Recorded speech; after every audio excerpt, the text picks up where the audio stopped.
Right, Tilly, who's next?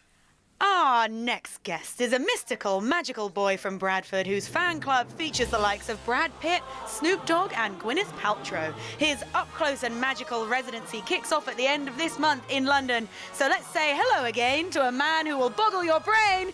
It's Stephen Frayne! Woo!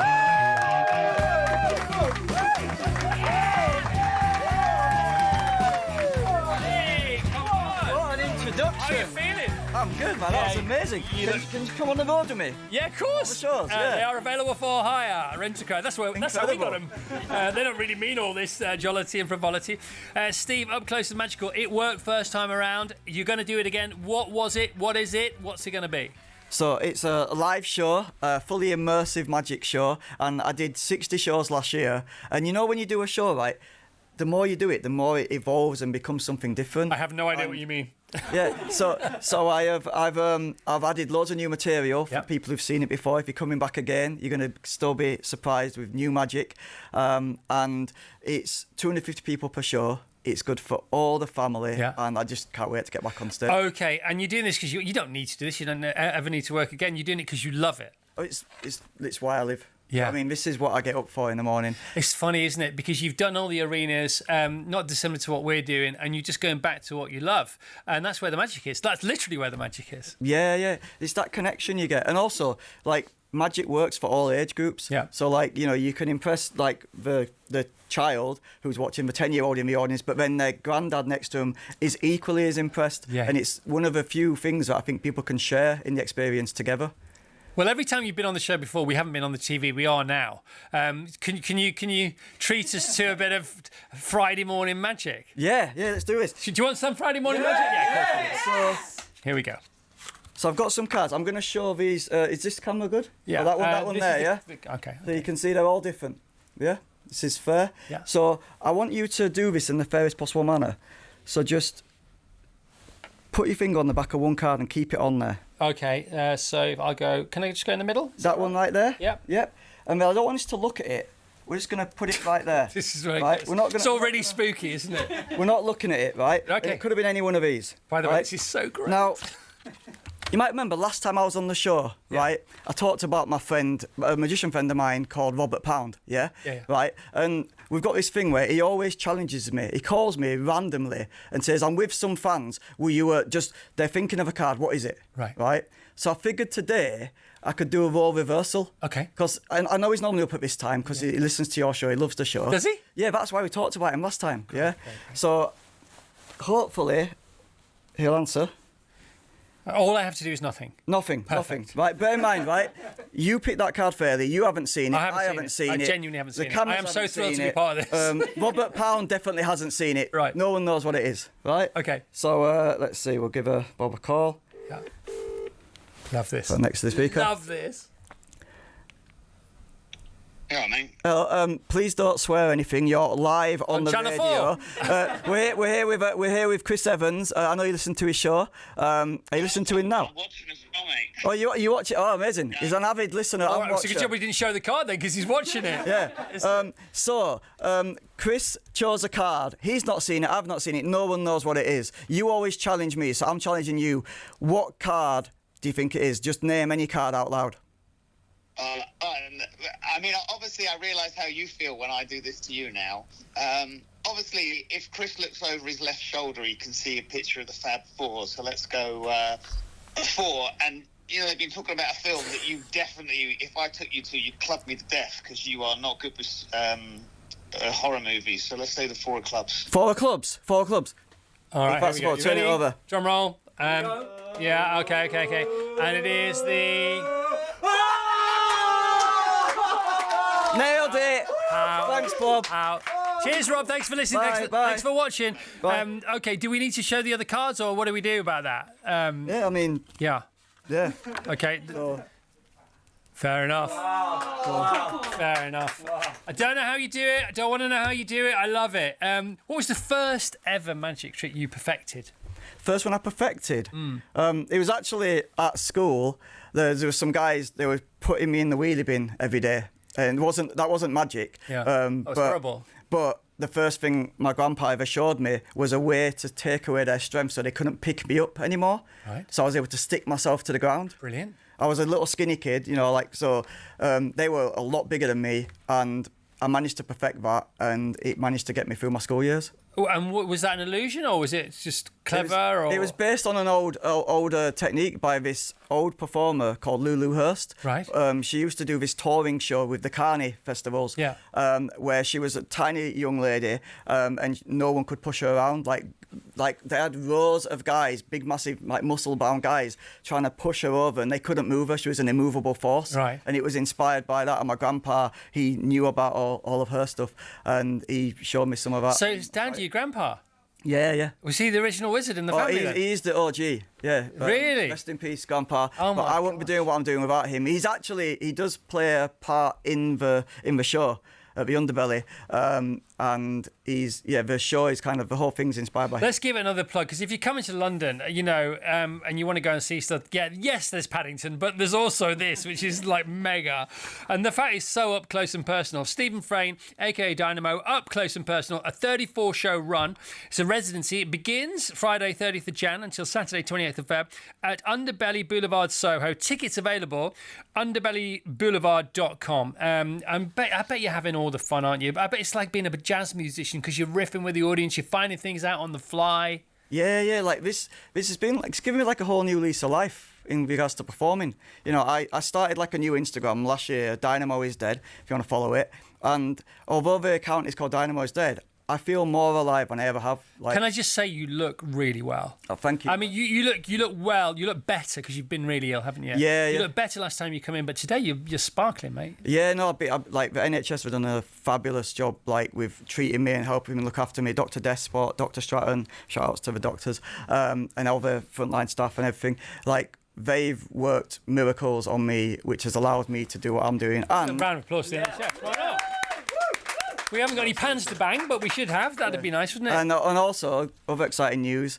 Since I've been doing a lot better health-wise, I've just got a new TV series on the way. This is for Sky in America. Sky. Yeah, it's 100 years since Houdini died, and I wanted to travel across America, recreating some of his biggest, most death-defying stunts in his own, What a show. in my own special way. Wow, that's going to be amazing. That's how many? Is that 6 hours, or how's that going to pan out? So it's a road show. It's a magic road show celebrating Houdini with Dynamo across America. That pitch wouldn't have taken long to rewrite, would it? Yeah. So literally, I do these 34 shows, and then I jet off to America. Wow, and make. Have you got any ideas what you're going to get up to? I've got quite a few ideas. Yeah, there's going to be a lot of edge of your seat, death-defying moments. Hopefully, I'll survive them. Will you retrace his steps? Will you go to places he went to? We're going to go to the places he went to. We're going to recreate some of his biggest stunts in a more modern way. Right. It almost like the question is like, if Houdini was alive now, what would he do? What a great pitch. Will you go to his birthplace? Do you know? I mean, you obviously know about Houdini. Yes, yeah. Well, tell us about him a bit. Yeah. So his name was Eric Weiss. That's his actual original name. But then he travelled to New York, and that's where he became Houdini, which is ironic because I got given the Dynamo name in New York as well. Who from? How did that happen? I was performing at it was actually a centennial event for the American Magicians Society, and they'd made this big commemorative thing about Houdini whilst I was there. And halfway through a performance, like people in the audience in this event were like David Blaine, like Siegfried and Roy were there, Penn and Teller, and halfway through the performance, it was in 2002, a guy stood up and he goes, "This kid's a dynamo." And that's how I got my name. That's how you got your name. Wow. And so Houdini, how did he go about his business? Did he just turn up in town and he put posters up, or how did people know about him? Like back then, it was before social media. It was before TV, wasn't it? Yeah. Yeah. So he literally, and he had thousands and thousands of people. How did he become so famous? Would that be the Telegraph, or Yeah, I mean, he often did big stunts outside like the newspaper buildings. That would make sense. That was a good way of getting it. Actually, like working through his stuff and studying, it's almost like a masterclass in how PR as well. Yeah. Because Barnum was like that, wasn't he? Around the same time. Yes. So one of the things Barnum used to do was he used to take his circus wagons into town and you know, suspiciously, one of them would fall over and block the traffic. And so everybody would say, oh, what's blocking the traffic? Oh, the circus is in town. And that would be on the front page of the papers. And that would be, I should imagine it. That is why they are the greatest showman, isn't it? You know what I mean? Because that's the thing, isn't it? Putting on the show is one thing, promoting the show and selling tickets is another. Yes, yeah. And I think, you know, I figured like Houdini's created a legacy that's lasted 100 years. Yeah. So who better to follow in the footsteps to help create a legacy that lasts 100 more? Yeah. Skill. Is that the TV show you were born to make, do you think? I think so. Yeah. You know, I feel like as I'm going into it, I feel like it's becoming what's going to be my best. I am excited about that. And you're gonna have a Greyhound bus or an Airstream carrot. There's a lot of talks about how I'm going to travel across. It's got to look cool, hasn't it? Yeah. What have you any ideas of how you might get around? I mean, I've got to get a big American muscle car at some point. You know, do some donuts and stuff like that. You know. Yeah. But definitely the Greyhound sounds like a good idea. Yeah, and they also a typical American pickup truck as well. Something, yeah. And you can use all the Americana in your tricks, can't you? I mean, what's his most famous? What's Houdini's most famous thing? There's quite a few actually. I mean, obviously, straight jacket escapes were epic. Can you do those? I've never tried one, so right.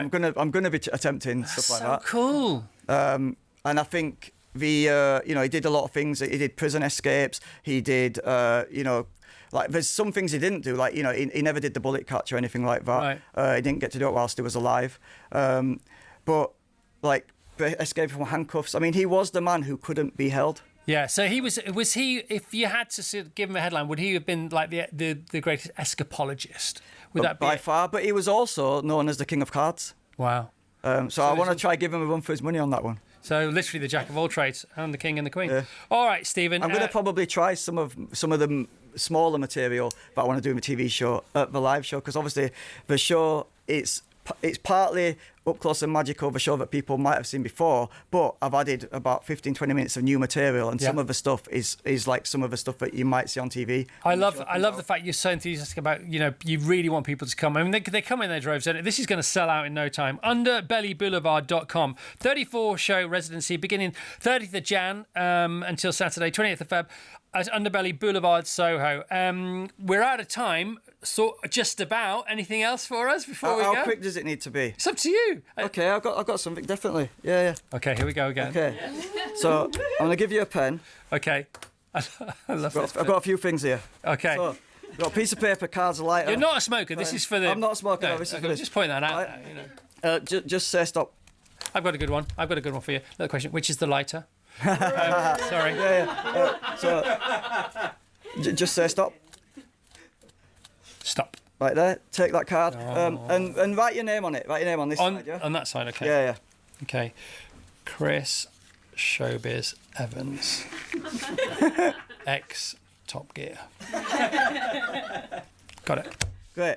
I'll put it here so the camera can see. Put it right there. That one on there? Yeah. Okay. Great. This is the bit I don't get. And then I've got a piece of paper, tissue paper, yeah? What is happening? And a coin. Yes. And just so you think anything funny happened, like you can see the card's not on top. Right? Yeah. Okay. I'm going to take the lighter. Oh, no. How does this work? Okay. All right, here we go. Whoa. Here we go. Oh. That was good anyway. The coin burns through the pack, Yeah. Burns a hole right through all the cards. Yeah. See that hole right there? Yeah, all through the cards. Yeah. But it stopped. Stops. On one card. Oh, no. There you go. No way.